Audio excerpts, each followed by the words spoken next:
Alors bonjour, c'est Fred Tipster du site gagnerfuté.com. Donc dans cette vidéo, je vais vous proposer 4 pronostics pour le dimanche 21 février. Avant toute chose, nous allons voir les résultats.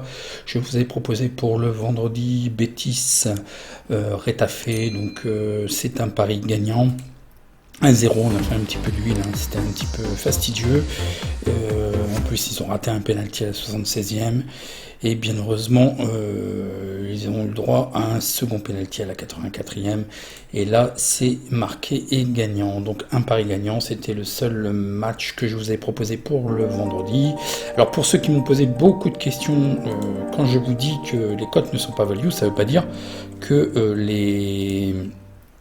les équipes ne peuvent pas gagner. C'est juste une question de bon marché et pas bon marché en fait. Hein. La cote est à l'avantage du book, c'est juste ça qu'il faut comprendre lorsqu'on parle de value bet, c'est que le book n'a pas bien à valoriser à son avantage évidemment les cotes qui sont en général à son avantage. Après, ce sont des informations, un peaufinement des cotes qui peuvent nous permettre d'affiner la cote et nous dire que effectivement on a un meilleur pourcentage de gagner tel ou tel match, mais c'est tout. Hein. Pour samedi, alors il y a de l'actualité, je remercie tous ceux qui ont participé en commentaire pour m'alerter qu'en fait côté, et je confirme effectivement, mais je l'avais ce matin sur la revue de presse, côté Real de Madrid, alors ce qui est déjà gênant c'est Ramos qui est absent, et on a vu le grabuge quand Ramos et Benzema qui est aussi absent, et qui sera peut-être incertain pour le match de Ligue des Champions. Je vous ai mis en commentaire de la vidéo des liens expliquant tout ça, et je vais faire une alerte au niveau de la communauté, de mettre une alerte en fait. Et c'est pour ça, abonnez-vous et activez la cloche pour être alerté lorsqu'il y a des choses comme ça. Alors que faire sur un type de pronostic comme ça, parce que je vous ai pronostiqué sur le Real, il y a de fortes probabilités qu'il y ait une contre-performance, même s'il n'y a que 2 joueurs clés. Non, il y avait aussi Cavaral, donc ça fait 3 joueurs clés en défense qui sont absents, donc il y a un gros risque de contre-performance. Ça ne veut pas dire qu'ils ne peuvent pas gagner, hein. Mais ce qui peut être fait, c'est l'arbitrage en fait, essayer de jouer, peut-être de couvrir avec le match nul. Je pense que on est peut-être parti plus sur un match nul sur ce match. Donc vous prenez votre mise divisée par la cote du match nul et déjà vous limitez la casse. Ce qui peut être intéressant pour un match nul, c'est de le prendre au dernier moment et de voir un petit peu l'avancement du match, en fait le premier quart d'heure, pour faire quelque chose en fait pour arbitrer. C'est souvent ce que je fais. Je vous montrerai certainement en live, je reprendrai les lives. Hein. Sinon, tout reste assez conforme au niveau des autres propositions de pronostics pour ce samedi. Et voyons voir pour dimanche pour l'avant-match futé. Donc attention aussi, je vous ai pas rappelé, mais vous le savez maintenant, attention, Ligue des Champions, Ligue Europa, un match tous les 3 jours. Je ne peux pas vous tenir des stats, mais il y a probablement et de fortes probabilités qu'il y ait des fois des contre-performances. Vous quantifiez, des fois c'est quand même énorme, des fois c'est un peu moins important. Et peu importe si les équipes ont gagné ou facilement ou pas, ou ont perdu, ça ne veut pas dire qu'ils vont gagner ou perdre ou faire un match nul dans leur match suivant. Mais vous allez voir certainement, on verra ça lundi, sur les matchs du samedi et dimanche. Je pense qu'il y aura quelques accrochages, un match nul et une contre-performance. Hein. Donc voyons voir tout de suite pour ce qui est des pronostics aujourd'hui. Je vous propose 4 pronostics. Commençons tout de suite. West Ham, Tottenham. Donc l'alerte algo nous détecte le 1 et le N et il nous dit que le under est détecté avec une cote value à partir de 1,58. Voyons voir le face-à-face. Donc West Ham est 5e avec 42 points, ils ont 1840 points et le rating. Et Tottenham est 9e avec 36 points, ils ont 1807 points et le rating. Le face-à-face domicile extérieur. Donc West Ham est beaucoup moins attendu à ce niveau, mais ils ne sont absolument pas là par hasard. Voyons voir les performances des équipes, le face-à-face. Donc vous voyez bien une très belle régularité de cette équipe. Une seule défaite dans ces 4 derniers matchs, c'est contre le Liverpool. Excusez du peu. Ça va plus trop pour côté Tottenham. Une seule victoire en 5 matchs, c'est beaucoup trop pour un prétendant. Ils ont vraiment perdu des points. En plus là, avec les matchs de Coupe européenne, ça va certainement encore plomber. Vraiment, je vois pas trop un petit peu qu'est-ce que ça peut devenir dans un proche avenir. Je ne vois rien d'amélioration, il faut attendre des signes sur cette équipe, hein. Donc West Ham gagne à 50%, match nul à 25%, perd à 25%, ils font des over plus 2,5 buts à 62% et des under à 37%, ils marquent en premier à 62%, ils encaissent en premier à 37% et un rapport qui commence à être très intéressant de plus 39%. Pour Tottenham, ils gagnent à 43%, match nul à 26%, ils perdent à 30%, ils font des over, plus 2,5 buts à 39%, de under à 60%. Ils marquent en premier à 60%, ils encaissent en premier à 39%, un rapport négatif de moins 3%. Voyons voir le face-à-face domicile-extérieur. Donc West Ham, hein, toujours aussi discipliné, une très belle régularité. Le seul point négatif, c'est Liverpool. Et Tottenham reste sur 2 défaites consécutives. L'historique des confrontations nous apprennent que West Ham, lors des 3 dernières confrontations en 2019, 2018, 2017, n'avait plus gagné, donc c'est peut-être leur année. Voyons voir les informations sur ces équipes. Donc côté West Ham, ce qui est embêtant, c'est un attaquant faisant partie du dispositif clé, le gardien remplaçant, et un défenseur aussi, Angelo Ogbonna. Donc un dispositif tactique en 3-4-2-1. Malgré tout, attention, bon, ça reste assez conforme. Je pense qu'on peut rester sur les mêmes ratios au niveau de West Ham. Pour ce qui est de Tottenham, 2 défenseurs qui sont 2 défenseurs clés absents et un milieu de terrain, dispositif tactique en 4-2-3-1. On peut rester sur, on peut s'attendre au même ratio en fait au niveau de Tottenham, si ce n'est pas encore non plus complètement une équipe retournée. Donc les statistiques particulières que je vous trouve, c'est que West Ham est invaincu à la mi-temps lors des 12 derniers matchs de toute compétition. West Ham est invaincu dans 20 des 24 derniers matchs de toute compétition. West Ham a gardé sa feuille propre, c'est-à-dire des clean sheets en fait. Ils n'ont pas encaissé de but dans les 3 derniers matchs de toute compétition, donc ça c'est vraiment un point important. Au moins un but a été marqué par West Ham dans leurs 14 derniers matchs à domicile de toute compétition. Dans les 4 derniers matchs à domicile de toute compétition de West Ham, il y a eu plus 2,5 buts. Pour ce qui est de Tottenham, n'a pas été battu dans 20 des 24 derniers matchs. C'est surtout à l'extérieur de toute compétition, mais c'est surtout les derniers matchs qui vont plus en fait. Tottenham a gagné seulement un match lors des 7 derniers matchs de championnat. Lors des 3 derniers matchs de Tottenham de toute compétition, il y a eu plus 2,5 buts. Donc c'est une constante sur les 2 équipes. Voyons voir le BTS, oui, à 67%, qui nous donne une cote de 1,49 et on nous propose 1,60. Donc c'est value. Mais attention, West Ham fait des clean sheets. Les probabilités 1,2. Et puis bon, Tottenham, on doit quand même réagir. Le over à 55%. Et là, c'est trop juste. Il faut rester à l'écart. Les probabilités 1,2, 41% pour West Ham. Match nul à 24% et la victoire de Tottenham à 35%.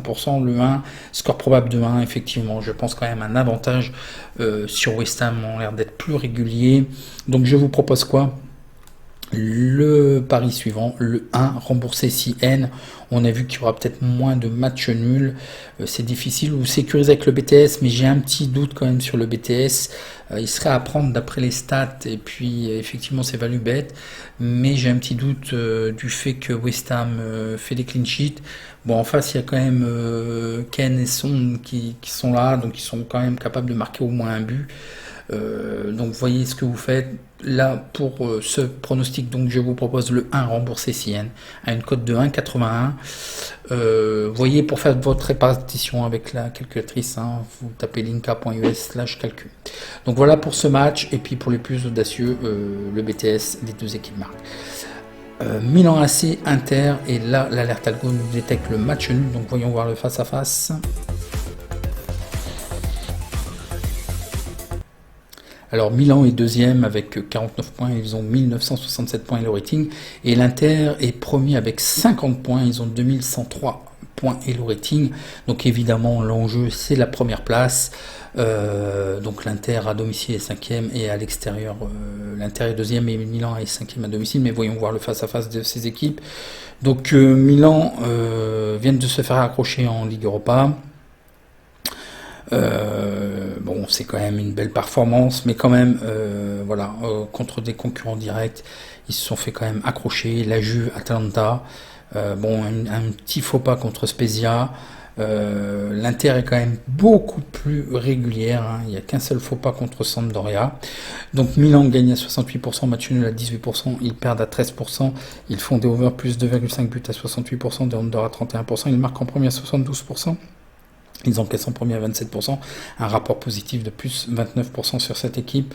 Pour ce qui est de l'Inter, ils gagnent à 68%, ils font match nul à 22%, ils perdent à 9%, des over plus 2,5 buts à 68%, des under à 31%, ils marquent en premier à 63%, ils encaissent en premier à 36%, et aussi bizarrement que c'est possible, un petit rendement de 8%, oui, parce que les cotes sont suivies par les bookmakers, hein. Voyons voir le face-à-face domicile extérieur. Donc une certaine alternance côté Milan, et ce qui me gêne dans cette équipe, c'est que des concurrents directs, même si Atalanta marque le pas et ils sont beaucoup moins bien, mais voilà, contre la Lazio et contre l'Atalanta et la Juventus, ils n'ont pas réussi à, même ce ne serait que faire un match nul, hein. Du mieux côté de l'Inter, voyons voir le face-à-face domicile extérieur. Donc attention, l'Inter ne l'avait plus, Milan AC ne l'a plus emporté depuis les 2 dernières confrontations en 2019. Donc voyons voir les informations sur les effectifs. Donc attention, Milan avait fait expressément tourner, hein, l'effectif en Ligue Europa. Donc ils arrivent avec leur équipe type en 4-2-3-1. Pour ce qui est de l'Inter, le groupe est pratiquement au complet et je n'ai pas la confirmation de l'absence de Sanzi, mais je crois que c'était des lésions musculaires, donc je pense qu'il en a encore pour quelques temps. Un dispositif tactique probable en 3-5-2. Les statistiques que je vous trouve, l'AC Milan est invaincu dans 31 des 34 derniers matchs de Serie A. L'AC Milan a marqué une moyenne de 2,18 buts lors de ses matchs de Serie A à domicile. L'Inter Milan est invaincu dans ses 6 derniers matchs consécutifs en Serie A. L'Inter de Milan est invaincu dans 28 des 30 derniers matchs. L'Inter de Milan a réussi à gagner à la mi-temps et à la fin du temps réglementaire les 3 derniers matchs consécutifs en Serie A. Dans leurs 3 derniers matchs en Serie A, l'Inter a gagné par 2 buts et plus. L'Inter de Milan a réussi à gagner dans seulement 2 de ses 13 derniers matchs extérieurs contre l'AC Milan. Donc bon, moi je le prends pas trop en compte, hein, c'est un peu bateau. L'Inter de Milan a marqué 2 buts en moyenne lors de ses matchs à l'extérieur en Serie A. Donc voyons voir le BTS, les 2 équipes marquent, oui, à 80%, c'est énorme, ça nous fait une cote de 1,25 et le cote du book nous propose 1,50, donc c'est très très value. Pour ce qui est des probabilités over-under, le over à 60%, mais là la cote est massacrée à 1,56, donc c'est pas value. Les probabilités, la victoire de l'AC Milan à 25%, match nul à 30%, et la victoire de l'Inter à 45%, ce qui nous donne une cote à 2,22, et là c'est pas value parce que les books nous proposent une cote de 2. Donc ce n'est pas très grave, ce que je vais vous proposer quand même, la chose la plus safe qui me semble venir comme ça, plutôt que faire une répartition et en plus le 2 n'est plus value, et d'avoir une cote équivalente à 1,50, 1,60. Moi ce que je vous propose tout simplement, soyons simples et efficaces, ce sont les 2 équipes marques, oui, à une cote de 1,56, on a vu que c'était très value, il y a une très belle marge de value, c'est la différence entre la cote des books et la probabilité, donc c'est très intéressant. Pourquoi se casser la tête? Je voyais aussi le match nul, moi je pense plus au match nul, mais je ne vais pas le jouer ni le sécuriser, je prends tout simplement sec les 2 équipes marques, oui, à une cote de 1,56. Voyons voir le match suivant qui est Arsenal-Manchester City. Alors Arsenal est 10e avec 34 points, ils ont 1818 points Elo Rating, et Man City est premier avec 56 points, ils ont 2103 points Elo Rating. Les classements domicile extérieur, voyons voir le face-à-face des performances. Donc Arsenal vient de se faire accrocher en Ligue Europa, hein, comme il était un peu prévu, avec ou sans Aubameyang qui était la question, mais bon, je les trouve moins tranchants et c'est beaucoup plus difficile au niveau Arsenal. Je pense que c'est une année blanche, hein, ils vont limiter la casse. Une très très belle performance de Manchester City depuis le début de saison, hein, enfin un petit peu chaotique, mais depuis il n'y a rien à dire, donc ça va être très très difficile pour Arsenal. Arsenal gagne à 41%, match nul à 16%, ils perdent à 41%, ils font des over plus 2,5 buts à 54%, des under à 45%, et c'est du 50-50 sur le fait qu'ils marquent en premier ou qu'ils encaissent en premier, un rapport négatif sur cette équipe de 9%. Pour ce qui est de Manchester City, ils gagnent à 70%, match nul à 20%, ils perdent à 8%, ils font des over plus 2,5 buts à 37%, des under à 62%, ils marquent en premier à 87%, ils encaissent en premier à 12%, et un rapport négatif, bah oui, parce que les books suivent trop cette équipe et malheureusement lorsqu'il y a eu des matchs nuls et en début de saison les défaites, ça n'a pas encore recouvert. Donc vous voyez, il y a des équipes, c'est vraiment pas visible comme ça, il faut vraiment ce logiciel de stats, hein. Alors, Arsenal domicile, ça perd pas, mais ça alterne entre les victoires et les défaites. Donc voilà. Et puis Manchester City est resté invaincu depuis 6 matchs, ils ont gagné. L'historique des confrontations nous apprennent que Arsenal n'a plus gagné à domicile depuis 4 confrontations de 2017 à 2019. Donc voyons voir les effectifs. Donc l'alerte algo nous détecte le 2. Arsenal, il n'y a qu'un seul joueur qui est incertain, un dispositif tactique en 4-2-3-1. City, un joueur incertain, un joueur absent, un dispositif tactique probable en 4-3-3, donc les deux équipes, il n'y a rien à relever. Reste somme toute très équilibré. Les statistiques particulières, il y en a très peu, donc c'est une équipe très changeante Arsenal. Lorsqu'il y a peu de statistiques, je vous le dis, ça alterne les résultats, ça fait match nul, ça gagne, ça perd. Arsenal n'a pas perdu dans ses 6 derniers matchs à domicile en Première Ligue. Pour Manchester City n'a pas perdu à la mi-temps dans ses 24 derniers matchs. Lors de 33 des 34 derniers matchs de toute compétition, Manchester City est invaincu. Dans leurs 24 derniers matchs de toute compétition, il n'y a eu aucune défaite de Manchester City. Manchester City a remporté 17 matchs consécutifs de toutes compétitions confondues. Manchester City a marqué un but et plus lors des 18 derniers matchs consécutivement. Et lors des 4 derniers matchs de Manchester City de toute compétition, il y a eu plus 2,5 buts. Donc voyons voir les probabilités. Les deux équipes marquent oui à 52%, mais là la cote n'est pas value. Les probabilités over-under nous donnent le over plus 2,5 buts à 63%. La cote est value puisque ça correspond à 1,58 et là les books nous proposent 1,61, donc c'est bon à prendre. Pour ce qui est des probabilités N2, la victoire de Arsenal 10%, match nul à 23%, la victoire de Manchester City à 67%, le 2, score probable 3-1 effectivement, à une cote de 1,52. C'est ce que je valide, tout simplement, du fait en plus qu'Arsenal a perdu un peu de force et d'énergie en Ligue Europa. Je pense que Manchester City va pouvoir gagner, je pense, assez haut la main.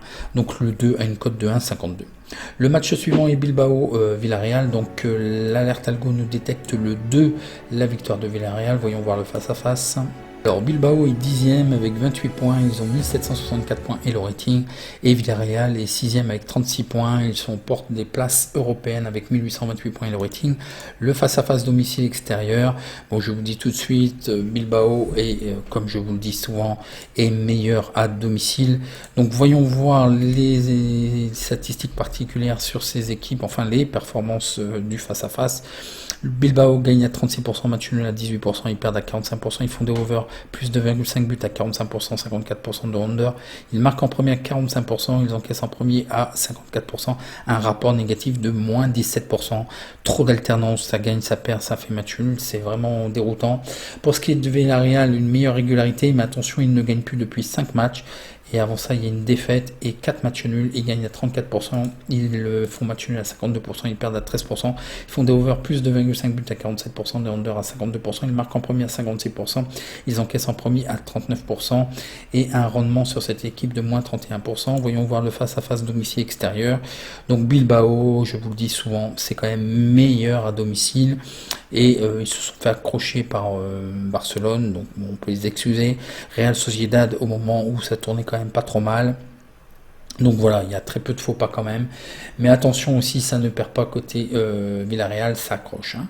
Donc l'historique des confrontations nous apprennent que Bilbao l'avait emporté au mois de mars de l'année dernière. Voyons voir les informations sur les effectifs. Donc côté Bilbao, ce qui est gênant, c'est un milieu de terrain qui fait selon moi partie du dispositif tactique clé qui est suspendu, un autre suspendu et un joueur blessé. Dispositif tactique en cas 4-2 qui reste quand même équilibré, hein, c'est encore pas non plus le renversement. Alors Villarreal, hein, ils viennent de gagner leur match de Ligue Europa, donc ils ont joué quand même 3 jours plus tôt. Un défenseur clé absent et 3 autres joueurs, un dispositif tactique probablement en 4-3-3. Les statistiques sur cette équipe, donc Bilbao n'a pas perdu lors de 9 des 10 derniers matchs de toute compétition. Bilbao a marqué un but et plus dans ses 12 derniers matchs de toute compétition. Villarreal ne comptabilise aucune défaite dans les 8 derniers matchs à l'extérieur de toute compétition. Villarreal est invaincu dans 29 des 31 derniers matchs de toute compétition. Villarreal a gagné seulement un de ses 8 derniers matchs. Oui, ça fait beaucoup de matchs nuls. Les probabilités nous donnent les deux équipes marquent oui à 66%, qui nous donne une cote de 1,51, mais les books nous disent que non, donc attention, divergence. Au niveau des over-under, le over à 52%, qui serait value, mais là aussi divergence. Donc attention, c'est très étrange. Les probabilités 1-2, 24% pour la victoire de Bilbao, match nul à 45%, la victoire de Villarreal à 31%, le N 1-1. Je suis assez d'accord avec ces probabilités. C'est pour ça que je vous propose le match nul, parce qu'on a vu quand même que Bilbao était mieux à domicile. Villarreal ne gagne pas mais accroche, et en plus 3 jours plus tôt ils ont joué en Ligue Europa, donc ça va être difficile. Là, un match nul pour moi est une contre-performance, donc je vous propose le match nul à une cote de 3,05, remboursé si 1, on ne sait jamais. Bilbao, vous avez vu, ils sont quand même capables de gagner à domicile, ce qui nous donne une cote équivalente de 1,84, qui nous donne quand même une cote équivalente assez sympa. Donc voilà pour les pronostics, c'était le dernier. Si vous avez apprécié, un petit like, et je réponds à vos questions en commentaire. En attendant, bon match, et à demain pour une prochaine vidéo. Merci.